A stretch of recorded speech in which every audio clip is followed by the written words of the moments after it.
Assalamualaikum warahmatullahi wabarakatuh teman-teman.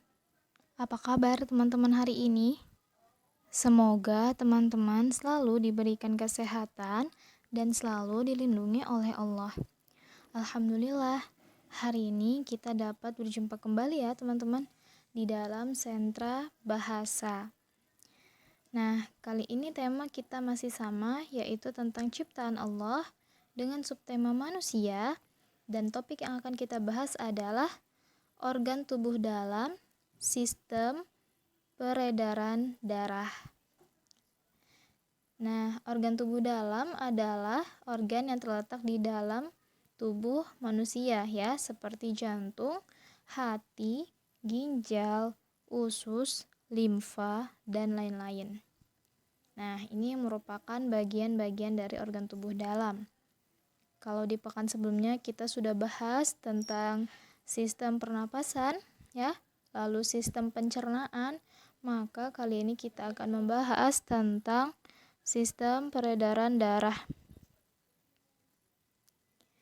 Sistem peredaran darah atau biasa juga disebut dengan sistem kardiovaskular ya. Nah, sistem ini bertanggung jawab dalam memastikan sirkulasi darah berjalan lancar, yaitu dengan memompa dan mengedarkan darah ke seluruh tubuh.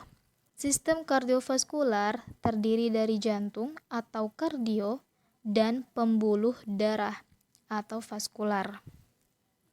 Nah, sekarang kita bahas satu persatu ya, organ-organ yang berperan dalam sistem peredaran darah manusia.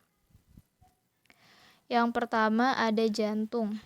Jantung terletak di bagian tengah rongga dada, tepatnya di bagian belakang sisi kiri tulang dada. Nah, ukuran jantung pada orang dewasa kira-kira sedikit lebih besar dari satu kepalan tangan. Nah, jadi kalau teman-teman mau coba tahu berapa sih ukuran jantung kita, coba teman-teman kepalkan tangan teman-teman ya. Nah, jadi bisa ditempelkan nih, oh kurang lebih seperti ini besarnya jantung saya. Nah, jadi kurang lebih satu besar kepalan tangan. Lalu selain jantung, ada pula yang dinamakan dengan pembuluh darah. Nah, pembuluh darah adalah bagian dari sistem peredaran darah yang berfungsi untuk mengedarkan darah dari jantung ke berbagai organ dan jaringan tubuh maupun sebaliknya. Nah, jadi ada dua jenis pembuluh darah ya teman-teman, yaitu arteri dan vena. Nah, dua pembuluh darah ini yang bertugas untuk mengedarkan darah dari jantung ke seluruh tubuh ya, ataupun dari seluruh tubuh ke jantung. Nah, jadi seperti itu. Lalu darah sendiri artinya merupakan sarana transportasi bagi oksigen, nutrisi, dan zat penting lainnya ya, seperti hormon untuk diedarkan ke seluruh tubuh. Selain itu, darah juga bertugas untuk membawa zat beracun ya, seperti karbon dioksida agar bisa dikeluarkan dari tubuh. Jadi ada 3 organ yang penting yang harus kita ketahui dalam sistem peredaran darah. Tadi ada jantung yang berfungsi untuk memompa darah. Lalu ada pembuluh darah ya, yang membawa darah ke seluruh tubuh.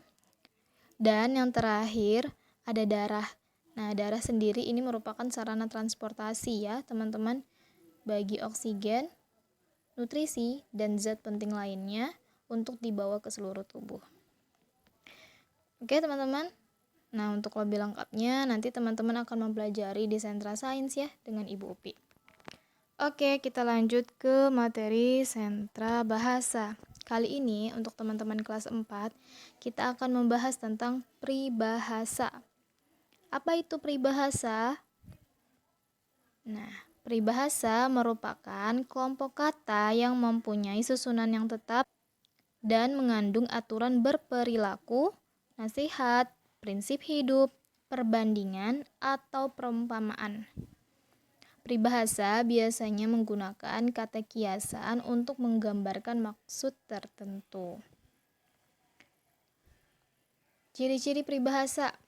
Nah, peribahasa sendiri memiliki sejumlah ciri-ciri, yaitu yang pertama, berbentuk kalimat atau penggalan kalimat. Yang kedua, sifatnya turun-temurun dan tetap. Dan yang ketiga, dapat digunakan sebagai nasihat, ujaran, dan lain-lain. Nah, jadi teman-teman, peribahasa ini sudah ada dari zaman dulu ya. Jadi sifatnya turun-temurun. Jadi setiap zaman dia akan tetap seperti itu artinya. Nah, kita coba lihat ya satu persatu contoh peribahasa. Ini yang pertama nih, ada contoh peribahasa berat sama dipikul, ringan sama dijinjing. Nah, artinya bersama-sama dalam suka dan duka, baik buruk sama-sama ditanggung. Lalu ada juga contoh peribahasa yang kedua. Tak ada gading yang tak retak. Nah, artinya segala sesuatu tak ada yang sempurna dan masih ada kekurangannya. Lalu yang ketiga, rajin pangkal pandai, hemat pangkal kaya. Artinya, jika kita rajin belajar, maka kita akan pandai. Dan berhemat membelanjakan uang akan kaya. Lalu yang selanjutnya, nah, bumi mana yang tidak berombak, bumi mana yang tidak ditimpa hujan.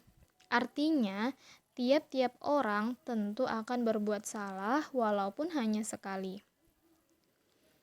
Lalu contoh yang selanjutnya, mencari jejak dalam air. Nah, melakukan pekerjaan yang sia-sia. Lalu yang terakhir, lempar batu sembunyi tangan. Artinya, melakukan suatu perbuatan yang tidak baik kepada orang lain, kemudian berpura-pura tidak tahu. Nah, ini ya teman-teman beberapa contoh peribahasa dan juga artinya. Masih banyak lagi contoh peribahasa-peribahasa yang lain. Nah, teman-teman bisa juga untuk cari contoh peribahasa yang lain. Oke ya, teman-teman. Oke, kita lanjut ke tugas sentra bahasa ya. Yang pertama, silahkan teman-teman cari contoh peribahasa yang lain. Minimal 10 peribahasa ya. Nah, jadi teman-teman boleh cari di buku atau teman-teman boleh cari di internet. Lalu teman-teman tuliskan artinya. Tulis arti dari masing-masing peribahasa tersebut. Lalu yang kedua, nah karena kali ini tema kita tentang sistem peredaran darah, teman-teman boleh buat pola jantung di kertas buffalo, lalu teman-teman gunting sesuai dengan polanya. Lalu nanti teman-teman tulis peribahasa yang sudah teman-teman dapat ke dalam kertas buffalo tersebut ya. Ya, nanti teman-teman boleh kreasikan pekerjaan teman-teman. Boleh teman-teman tambahkan gambar jantung, gambar pembuluh darah, dan lainnya. Yang pasti masih dalam tema sistem peredaran darah ya. Ya, jadi dihias semenarik mungkin. Kalau di dalam kertas buffalo-nya mau teman-teman tambahkan kertas HVS, boleh juga, dipersilahkan. Oke, teman-teman? Oke, alhamdulillah Ibu rasa cukup untuk materi hari ini. Semoga teman-teman diberikan kemudahan untuk menyelesaikan pekerjaan hari ini. Busukma tutup. Billahi taufiq wal hidayah. Assalamualaikum warahmatullahi wabarakatuh.